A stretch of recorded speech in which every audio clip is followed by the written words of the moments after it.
a live audience with me, and we are so excited to have an afternoon book club. Typically, we have book club at like 8 o'clock at night, but our author today is joining us from the UK, and since it would be like in the middle of the night in the UK, we're having a lunchtime book club, and I have all my friends in here. Everybody say hi. Hi. These are all the people who work with me and are part of the Holly Furtick book club. And so you're probably wondering, what are we talking about today? We have read this book, The Good Part, by Sophie Cousen. Thanks in part to Dax. Shout out Dax. Dax read the book and she was like, I think you'll like this one. And she was right. So Sophie's going to get on with us in just a few minutes. Thank you for joining us at lunchtime. Or maybe you're joining us in the evening. You're watching this in post. You can still leave a comment below. Now we got to talk about The Good Part, because I loved this book. And this is a book. Okay, I told you I read this in 2023.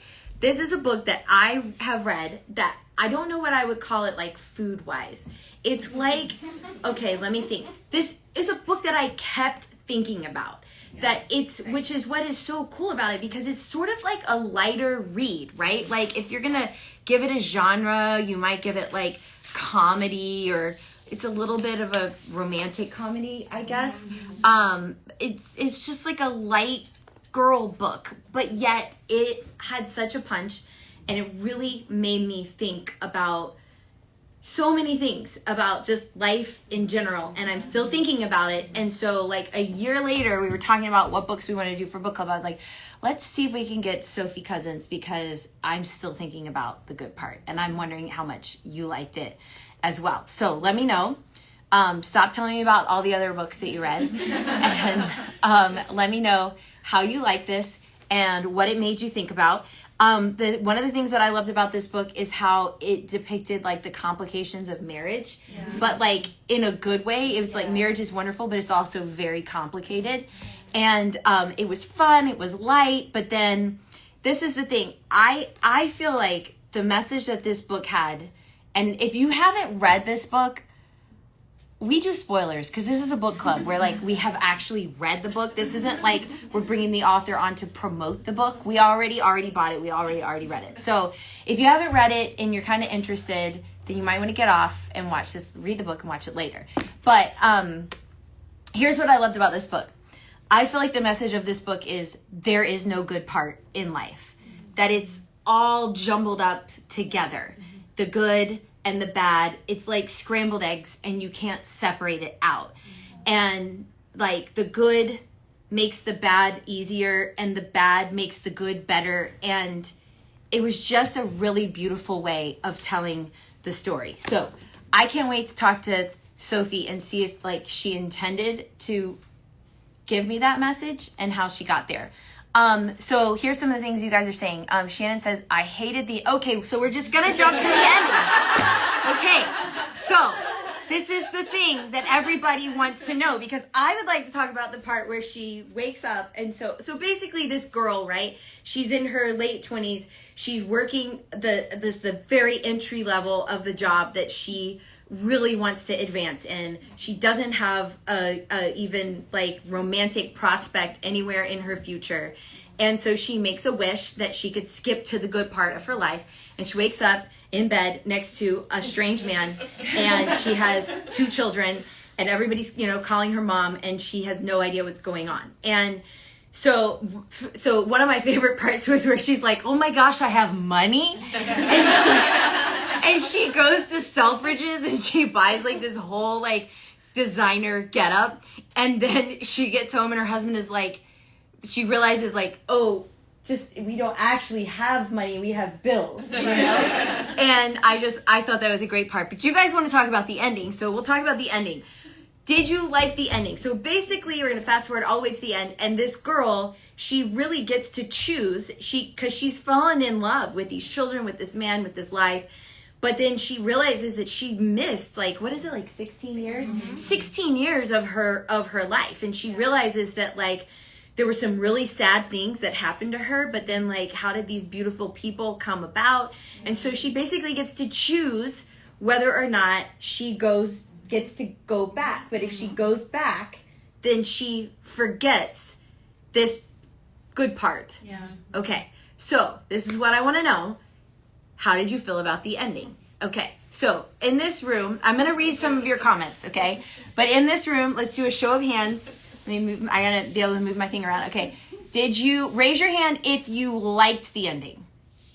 Okay, my hand's up too. Shell, Lindsay, your hand's up, okay? Okay, raise your hand. Okay, so we got some undecided. Okay, raise your hand if you did not like the ending. Okay, you guys will probably like the favorites. You guys will probably love the ending of the favorites, okay?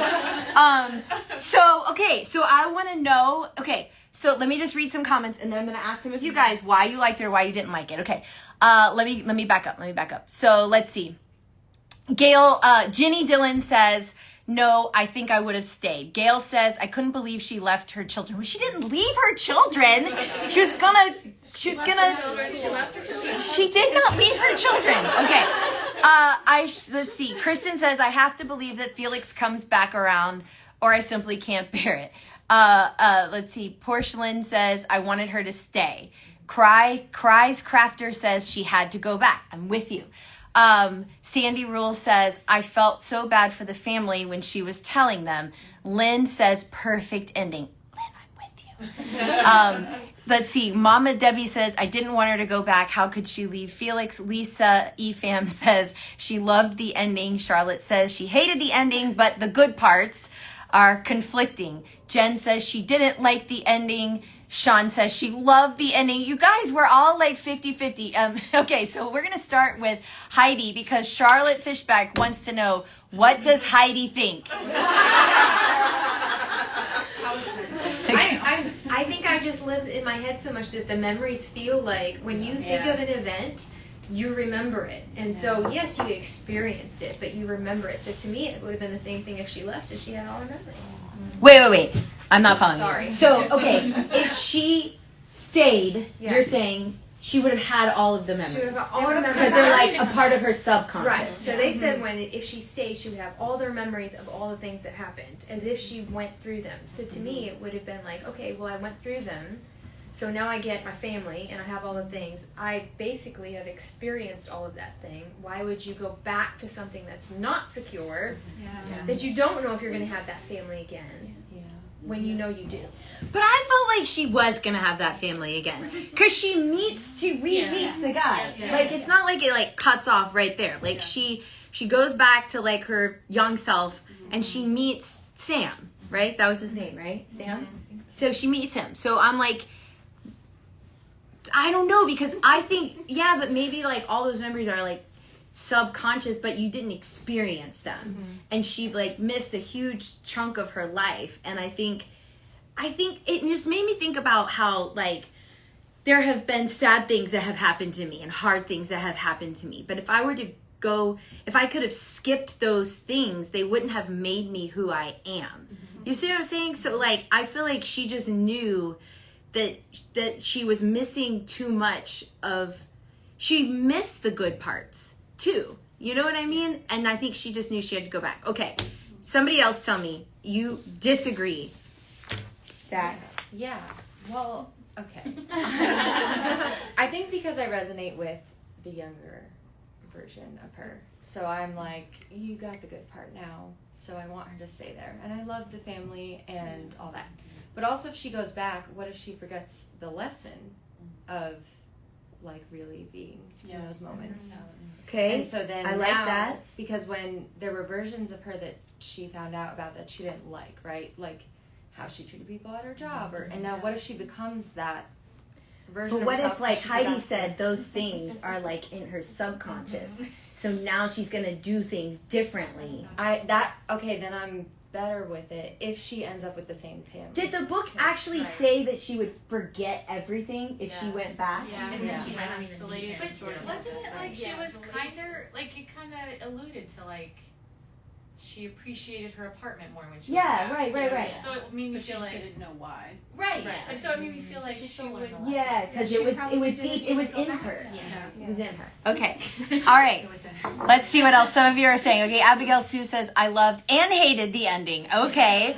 Let's see. Michelle says, I like the ending, worth living it out in real time rather than just living off of a memory. Okay. Charlotte says she trusts you.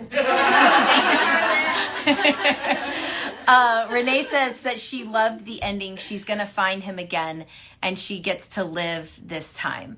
And oh my gosh, so many comments, and we got to get Sophie on.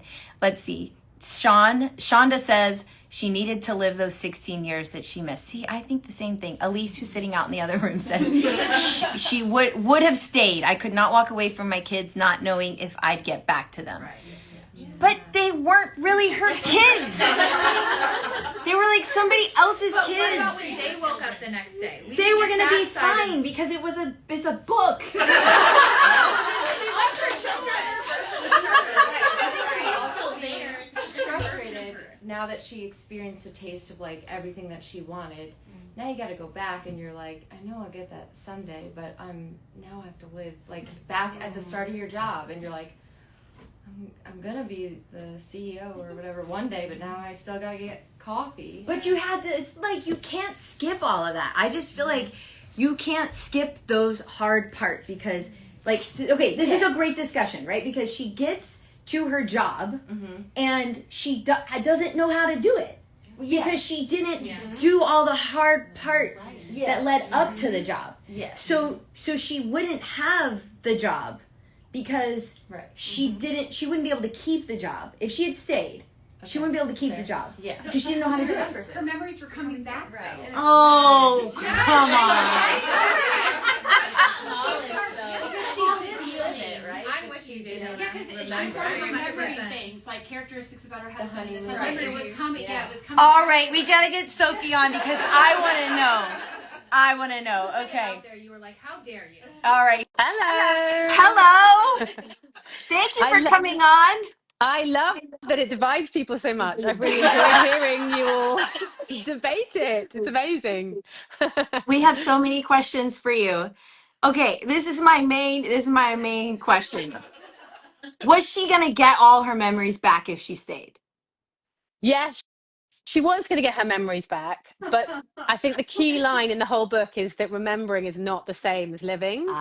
It's like, if you have someone with dementia who's forgotten their life, that doesn't mean they didn't have a life, right? Your memories are not your life, they're not who you are.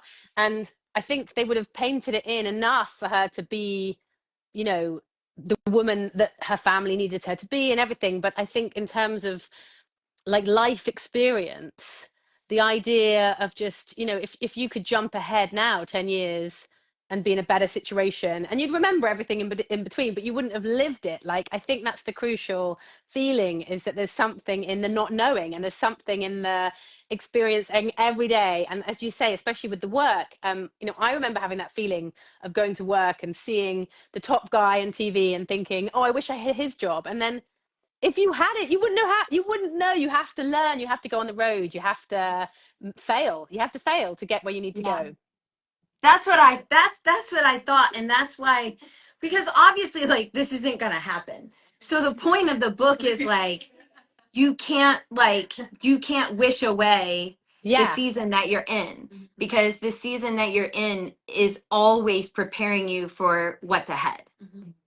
But I also like that it's not cut and dry, right? It's not an easy decision. Like, I think she knows she's taking a risk and she's fallen in love with these children. But I think the point about the children is, like, if you know these kids for 2 weeks, even though they are yours, it isn't the same as having birthed them and had them for 7 years. And once those memories fill in, yes, it will. But I think that's the differentiation as well, is that even though she's fallen in love with her kids, she hasn't known them all of that time in the way that she wants to know them. She wants to have that experience of, to live it for the first time, of being pregnant, of the first cry, of the first everything. Yeah.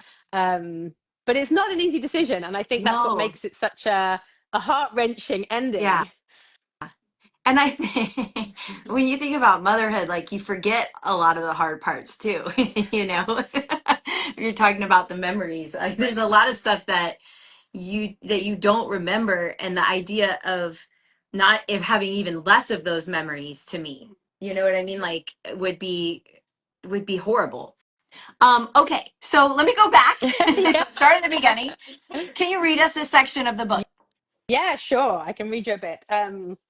So this is the craziest bit, probably, but the bit that I most enjoyed writing, which is where she wakes up in her new life. Okay. So having had her terrible 20s and just not being happy with her situation, and she wishes to skip the good part, and then I wake up with a headache. Not a normal headache. This feels like someone took out my brain, sauteed it, flambéed it, rolled it in barbed wire, and then slopped the whole mess back into my skull.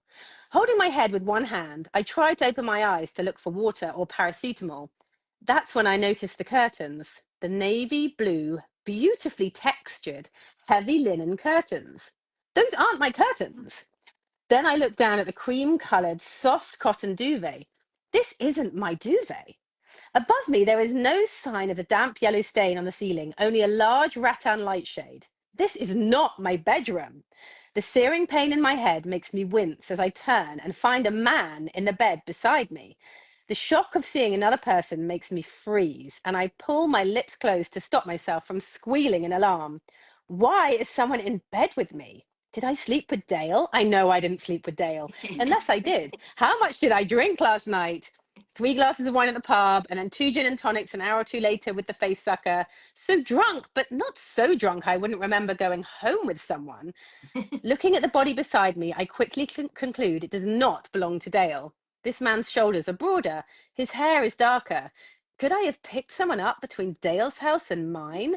What if I had my drink spiked? Maybe this guy spiked my drink and then kidnapped me to his perfectly furnished house. Cautiously, I lean over to get a better view of my potential abductor. He's lying on his front, his face away from me, with one arm draped over the pillow, obscuring my view. He has a nice back. Even in the disorientating fog of a killer hangover, I know a nice back when I see one. His skin is smooth and tanned, his muscles clearly defined, and he can't be flexing because he's asleep, unless he's fake sleeping while flexing. But that feels like a lot of effort to impress someone you've kidnapped. Gives a little flavour of the inner monologue of our heroine. I really love that, and I love that you read a part that you enjoyed writing, and I like one of my favorite quotes from the book is how you said, "Life is never quite sorted, whatever stage you're at," Yep. and you kind of you even are giving us that with how she feels in her head, like in this very moment, like everything is chaotic and you don't know what's going on, and she's about to really have the shock of her life. So did you set out to make this point? How did this come to be? I think so. It actually came about. I think I credit in the acknowledgements the film Big. I was watching the film Big, which is one of those 90s films that I absolutely loved growing up. And I kind of, as a mother, was thinking, the difference between being a young woman and a older woman with children is as different to me as the feeling of being a 13-year-old boy and being a man, in terms of like the change to your life, the person you are, the kind of responsibilities, the kind of the evolution that we go through. And so that just idea dropped in my head, that like Big but for a mother. And as soon as it landed, I just thought it was so if I thought I could go back and talk to my 24-year-old self and the life that I was living. It is quite autobiographical. I worked in TV in London and had very little money in my first job, and lots of my friends were doing proper jobs where they were lawyers or whatever. And I just remember feeling that kind of, is this going to work out? I don't know. Like, is it good? This feels like it might not work out. And going on bad dates and feeling like I just want to skip to the good part. I just want to know. And I just, as soon as I've had that idea, I kind of couldn't let it go. And it's the book I've written the fastest because I just felt it. Like I felt the character in the story, and I knew where it was going, and I knew where I wanted it to end. Yeah. Do you feel like you wrote this book to yourself, is this what you would have said to your 24-year-old self? Yes, I actually dedicated it to my 24-year-old self, which is like a really weird thing to do. But I was like, it is the book for her. And actually, what I found really I get, messages from readers sometimes, and what I've really, really loved is younger readers who have read this and said, "Oh, this book found me at the right time, and it's really made me feel better about the insecurity I feel in my own life, either in dating or financially or going through a difficult you don't have to have children to appreciate the message of going through a hard time, or a period of uncertainty, and that's, it's probably struck a chord with people more so than any of my other books. And that's, as a rom-com writer, sometimes I feel like what I'm doing is quite fluffy and quite, silly, and to have those kind of messages just means a lot. Yeah. And to get that's what I thought was brilliant about this book, is to get a message like that in a book like this. Yeah. And that's really what I love about fiction overall, is that you are learning through stories. And so it doesn't feel like a lecture. It feels like a lifetime, and you're like living someone else's life, and you're comparing it to your own. And it was just really incredible. So you said, I've heard you say though that you are like kind of a messy writer. So if this story comes to you, then how was it, like you said, it came really fast. Did you have to go back and like, were there any parts of it that like didn't come together or didn't make sense, and you had to go back and like change them? I think because I knew the beginning and I knew the ending, but I didn't know the middle. And I don't really plot my books. I'm like, in writing, you call it being a plotter or a pantser, and a pantser like flies by the seat of their pants. Okay. And I wish I was a plotter, because it would make life a lot easier. But yeah, I didn't really know the middle. And I think that trying to see her fall in love with her family, but without the kind of action, there's not a lot of like big events. Like, you've got the kind of drama of her waking up and discovering this and then going to the doctor, but then actually a lot of what happens in the book is domestic, day to day. Yeah.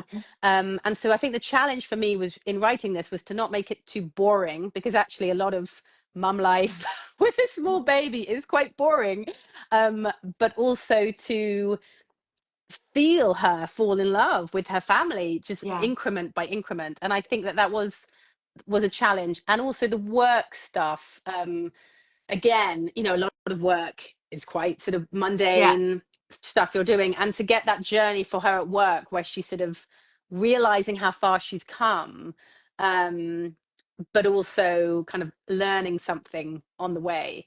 And actually, I don't know if anyone's seen the film 13 Going on 30.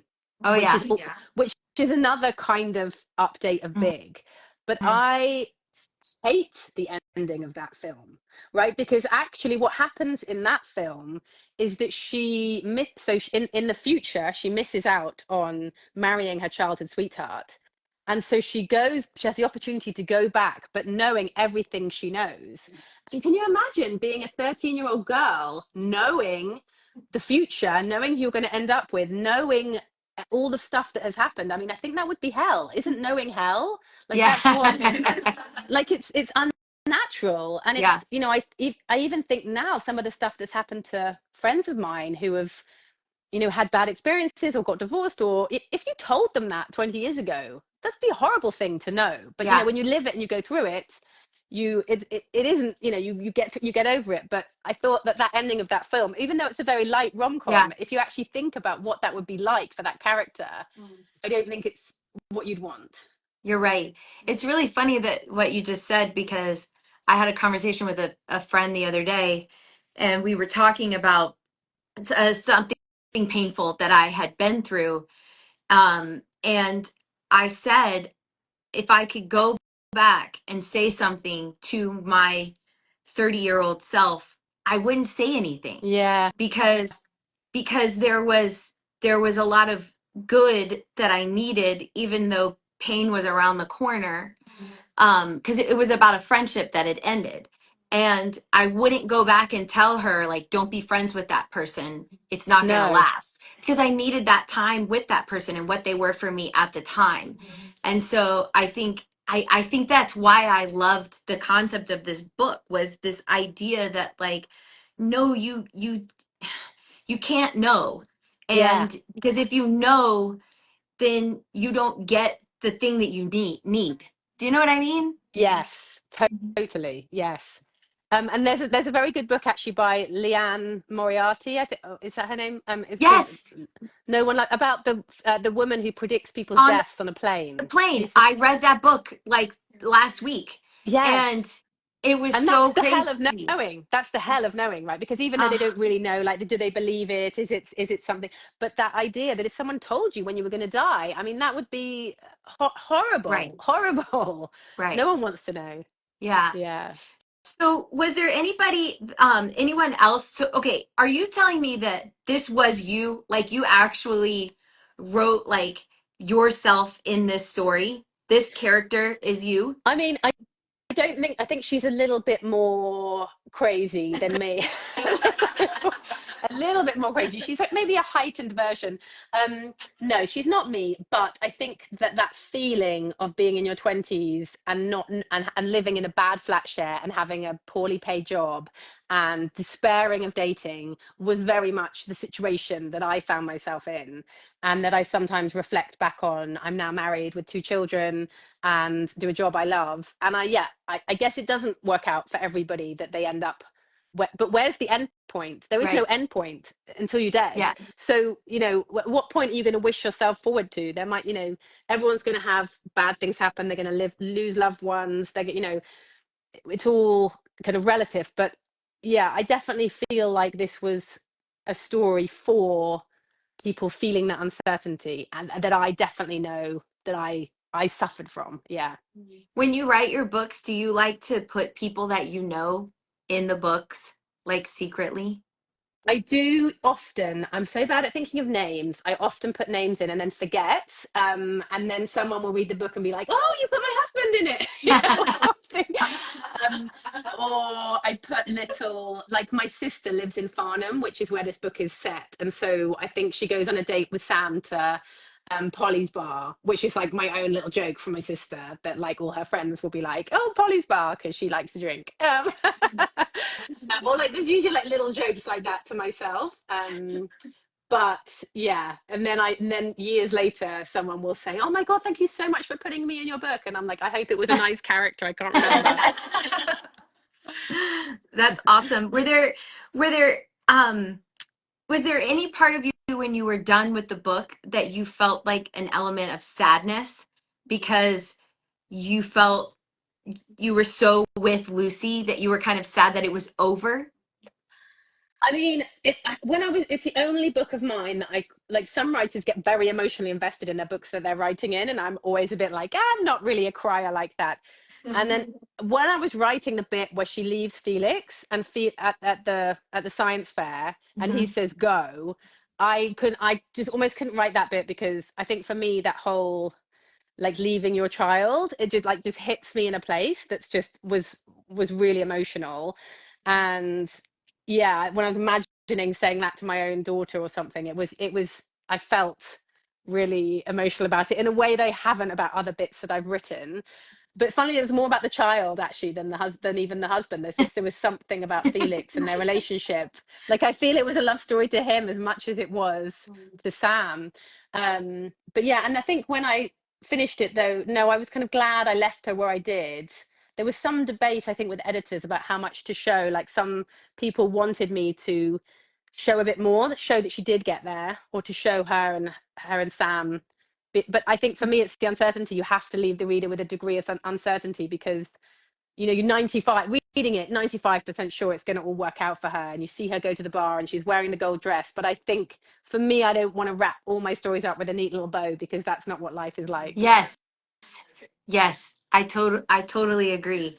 Did you have to fight for that? Like were there editors that were like, no, no, no, we really think, or because I do find that that's one reason why I don't read a lot of rom-coms, is Yeah. because I know how this book's gonna end 30 pages in, you know? Yes. And so I think, like, was it risky within your genre to make an ending like that? Yeah, it's a difficult one, because I think the definition of a rom-com is that you end with a happy ending. Yeah. But then my question is always, well, what is the definition of a happy ending? And in some stories, obviously, it's quite obviously that the guy and the girl get together. But I mean, in my head, even though I am a rom-com writer, this actually was a little bit more women's fiction, because the romance was only sort of one element of her self-discovery and her journey. And it's probably the least rom-com in a way of all of my books. But even with like Before I Do, which is a story about a girl who gets married, and she's about to get married, and then the one that got away turns up the night before her wedding. And kind of what I set out to do with that book is that I don't really want you to know who the one is until quite a long way through the book. And that drove some traditional rom-com